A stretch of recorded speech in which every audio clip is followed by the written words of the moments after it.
ಹೊಸ ವರ್ಷ ಯಾವುದು? ಕ್ಯಾಲೆಂಡರ್ ಬದಲಾಗುವುದು ಅಥವಾ ಪ್ರಕೃತಿ ಬದಲಾಗುವುದು?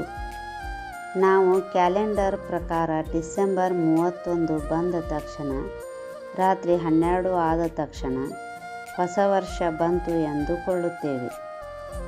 ರಾತ್ರಿ ಎಲ್ಲ ನಿದ್ದೆ ಮಾಡದೆ ಕೇಕ್ ಕಟ್ ಮಾಡುವುದು, ರೋಡ್ ತುಂಬ ಹ್ಯಾಪಿ ನ್ಯೂ ಇಯರ್ ಎಂದು ಬರೆಯುವುದು, ಮಾಂಸಾಹಾರಿ ಊಟ ಮಾಡುವುದು, ಕುಡಿಯುವುದು, ಪ್ರಜ್ಞೆ ಇಲ್ಲದೆ ಮಲಗುವುದು, ಬೆಳಿಗ್ಗೆ 10 ಗಂಟೆಗೆ ಏಳುವುದು, ಜನವರಿ 1ನೇ ತಾರೀಕು ಬಂದರೂ ಸೂರ್ಯನನ್ನು ನೋಡುವುದಿಲ್ಲ, ಮನಸ್ಸಿಗೆ ಆನಂದವೂ ಇರುವುದಿಲ್ಲ.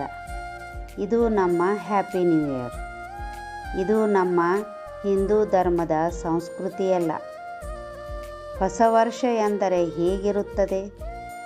ಬೆಳಿಗ್ಗೆ ಸೂರ್ಯ ಹುಟ್ಟುವ ಮುಂಚೆ ಎದ್ದು ಮನೆಯ ಬಾಗಿಲಿಗೆ ರಂಗೋಲಿ ಹಾಕುವುದು, ತಲೆಗೆ ಎಣ್ಣೆ ಸ್ನಾನ ಮಾಡುವುದು, ಹೊಸ ಬಟ್ಟೆಯನ್ನು ಹಾಕಿಕೊಂಡು ದೇವರಿಗೆ ದೀಪ ಹಚ್ಚಿ ನಮಸ್ಕಾರ ಮಾಡುವುದು, ಪ್ರಕೃತಿಯ ಹೊಸ ಚಿಗುರಿನ ಅನುಭವ ಪಡೆಯುವುದು, ಮಾವಿನ ತೊಳಲನ್ನು ಕಟ್ಟುವುದು, ಮನೆ ಬಾಗಿಲನ್ನು ಸಿಂಗರಿಸುವುದು, ಮನೆಯಲ್ಲಿ ಸಿಹಿ ತಿಂಡಿ ತಿನಿಸುಗಳನ್ನು ಮಾಡುವುದು, ಮನೆ ಮಂದಿಯೆಲ್ಲ ಕೂಡಿ ಪೂಜೆ ಮಾಡಿ ಊಟ ಮಾಡುವುದು.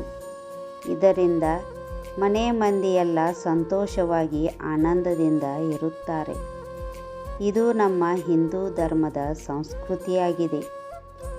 ಧರ್ಮೋ ರಕ್ಷತಿ ರಕ್ಷಿತಃ.